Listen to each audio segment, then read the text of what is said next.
ओम नमः शिवाय। ओम उमा महेश्वराय नमः।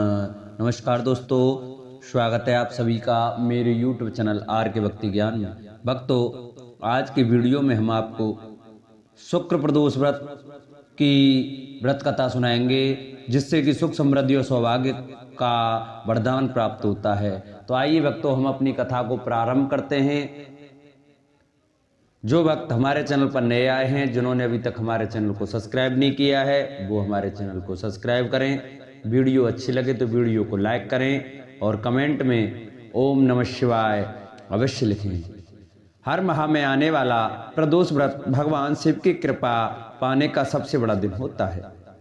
शुक्रवार को पड़ने वाले व्रत को शुक्र प्रदोष व्रत कहते हैं। इस दिन किए जाने वाले प्रदोष व्रत से सुख समृद्धि और सौभाग्य का वरदान मिलता है। प्रदोष व्रत की पूजा शाम के समय प्रदोष काल में की जाती है। यह प्रदोष व्रत सूर्यास्त से लगभग 1 घंटा पहले का समय होता है, जो प्रदोष काल कहलाता है।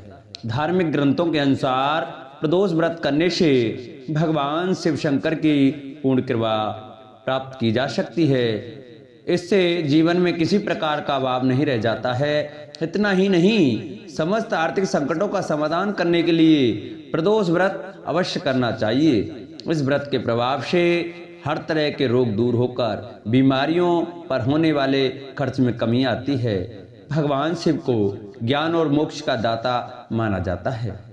अतः अध्यात्म की राह पर चलने वालों को प्रदोष व्रत अवश्य करना चाहिए। शुक्र प्रदोष व्रत की कथा। एक नगर में 3 मित्र रहते थे, राजकुमार, ब्राह्मण और तीसरा धनिक पुत्र। राजकुमार और ब्राह्मण कुमार विवाहित थे। धनिक पुत्र का भी विवाह हो गया था, लेकिन गौना शेष था। एक दिन तीनों मित्र स्त्रियों की चर्चा कर रहे थे। ब्राह्मण कुमार ने स्त्रियों की प्रशंसा करते हुए कहा, नारीहीन घर भूतों का आशा डेरा होता है। धनिक पुत्र ने यह सुना तो तुरंत ही उसने अपनी पत्नी को लाने का निश्चय कर लिया। यह धनिक पुत्र के माता पिता ने समझाया कि अभी शुक्र देवता डूबे हुए हैं, ऐसे में बहु बेटियों को उनके घर से विदा करवा लाना शुभ नहीं माना जाता। लेकिन धनिक पुत्र ने एक नहीं सुनी और ससुराल पहुंच गया।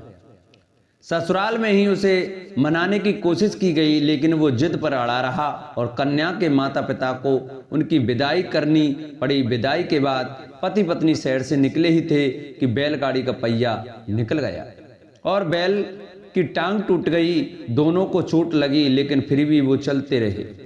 कुछ दूर जाने पर उनका पाला डाकुओं से पड़ा, जो उनका धन लूट कर ले गए। दोनों घर पहुंचे, वहां धनिक पुत्र को सांप ने डस लिया।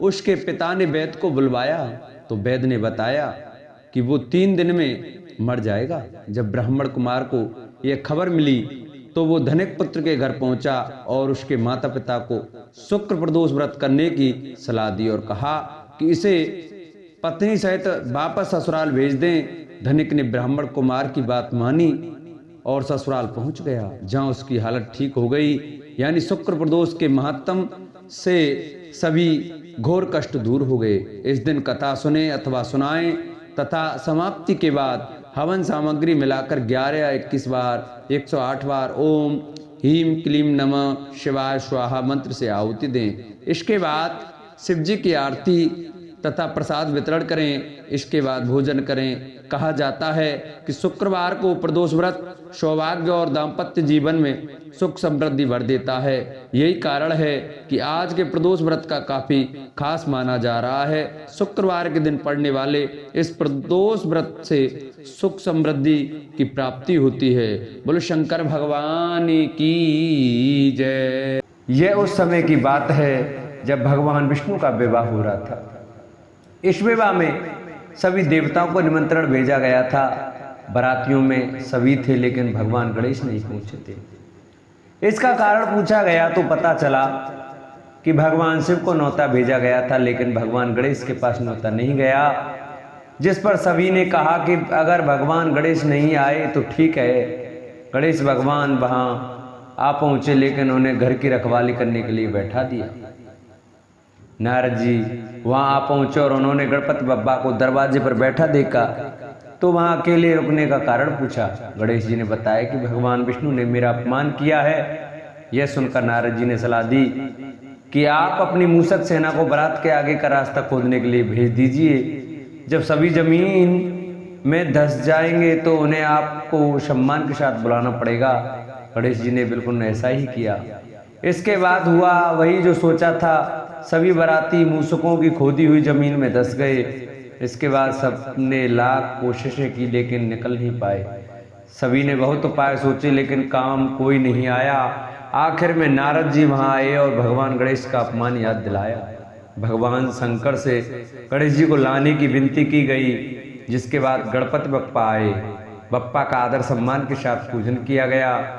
गणपति बप्पा के मंत्रों का उच्चारण किया गया और टूटे रथ फिर से ठीक हो गए। खुदी हुई जमीन भर गई। इस पर किसी ने कहा कि आपने जरूर गणपति बप्पा का सर्वप्रथम पूजन नहीं किया होगा, इसलिए आपके सब काम बिगड़ गए। गणपति बप्पा का जयकारा लगाया गया और तभी से संकटों से मुक्ति पाने के लिए संकष्टी चतुर्थी का व्रत रखने की शुरुआत हुई। एक बार की बात है जब माता पार्वती ने महागणपति की पूजा की और अपने प्रश्न पूछे, हे लंबोदर, कार्तिक कृष्ण चतुर्थी कार्तिक संकष्टी चतुर्थी को गणेश के किस रूप की पूजा किस प्रकार करनी चाहिए? अपनी माता के मधुर वचन सुन महागणपति ने कहा कि कार्तिक संकष्टी चतुर्थी को संकटा नाम से जाना जाता है। हर मनुष्य को इस दिन भगवान गणेश के पिग स्वरूप की पूजा करनी चाहिए। गणेश जी के वेदन स्वरूप का पूजन पूर्वोक्त रीति से करना अति शुभ माना गया है। इस व्रत में व्रत धारक को एक ही बार भोजन करना चाहिए। व्रत और पूजन के बाद ब्राह्मण भोजन कराना चाहिए और उन्हें दक्षिणा देनी चाहिए। स्वयं भी मौन धारण कर भोजन करना चाहिए। हे देवी, अब मैं आपको इस व्रत का मातम बताने जा रहा हूँ, कृपया ध्यान दे श्रवण करें। कार्तिक कृष्ण संकष्टी चतुर्थी को घी और उड़द पुराने घरों में आहुति सकाया जाता है। ऐसा करने से मनुष्य को सर्व सिद्धि की प्राप्ति होती है। भगवान श्री कृष्ण ने कहा कि एक समय के बाद वृत्तासुर ने एक नमक असुर बनाया था, जिसने त्रिभुवन पर अपना विग्रह स्थापित किया था और सभी देवों पर तंत्र कर दिया था। देवताओं ने अपने अपने गुरुओं को इस राज्य में छोड़ दिया था। यहाँ देवता मारे मारे घूम रहे थे। एक समय की बात है, सभी देवताओं ने इंद्र के नेतृत्व में भगवान श्री हरि को अपनी व्यथा सुनाने के लिए समुद्र तट पर जा रहे थे। श्री विष्णु चतुर्भुज शंख और ग्लास धारण किए हुए शयन मुद्रा में लीन थे। सभी देवतागण अत्यंत दीन भाव से भगवान श्री हरि की प्रार्थना करने लगे। तभी भगवान विष्णु ध्यान से मुक्त हो गए और उन्होंने अपने सामने सभी देवतागणों को पाया। सभी देवतागण भगवान श्री हरि के चरणों में वंदन करते हुए अपनी संपूर्ण व्यथा का दर्शन कराया। भगवान विष्णु ने कहा, वो दैत्य समुद्र द्वीप में बसने के कारण निरापराध, उच्छल खल और बलशाली हो गया है। पितामह ब्रह्मा जी की तपस्या करके किसी भी देव ने ना मृत्यु का वह प्राप्त हुआ है। असल में इस परिस्थिति में आपको मैत्री अगस्त्य के पास जाकर उनकी आराधना करनी चाहिए। वो अपने तपोबल से पूरे समुद्र को पाने की क्षमता रखता है, पीने की क्षमता रखते हैं। मूल रूप से जब वो पूरे समुद्र को पी लेंगे तब दैत्यगण अपने पिता के पास चले गए। तब आप सब सुखी असुरक्षित स्वर्ग में निवास कर सकेंगे। इस प्रकार आप सभी का कल्याण प्रबंधन अगस्त्य की सहायता से पूर्ण होगा। भगवान श्री हरि की बात सुनकर सभी देवगण निर्विलंब महाराज अगस्त्य के आश्रम जा पहुंचे और उनकी स्तुति करने लगे। स्तुति से प्रसन्न होकर महर्षि अगस्त्य ने दर्शन दिए और पूरी बात बताई और कहा, हे देवगण, तुम्हें अब डरने की कोई आवश्यकता नहीं है। तुम्हारी सभी मनोरथ कथा पूर्ण होगी। पौराणिक कथाओं के अनुसार सभी देवतागण अपने अपने लोक की ओर प्रस्थान कर गए। यहाँ महाराज को चिंता लगी कि इस लाख योजन के विशाल समुद्र तट पर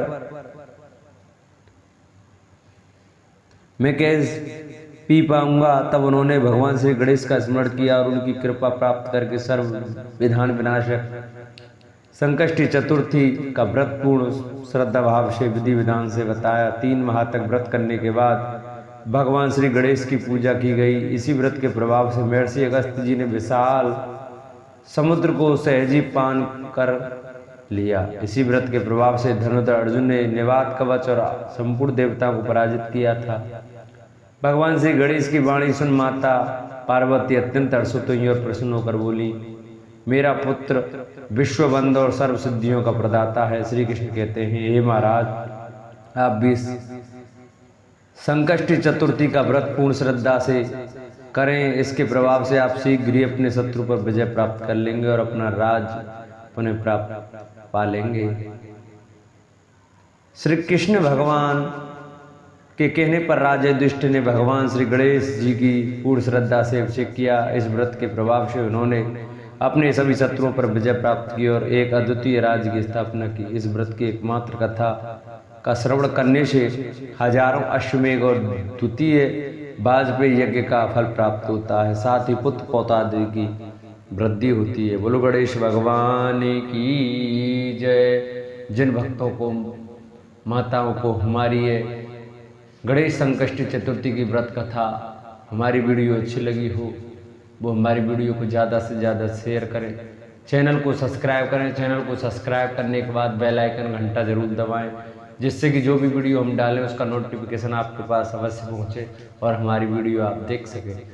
जिन्होंने अभी तक हमारी वीडियो को लाइक नहीं किया वो वीडियो को लाइक करें और कमेंट में श्री गजाननाय नमः, श्री गणेशाय नमः अवश्य लिखें। बोलो गणेश भगवान की जय।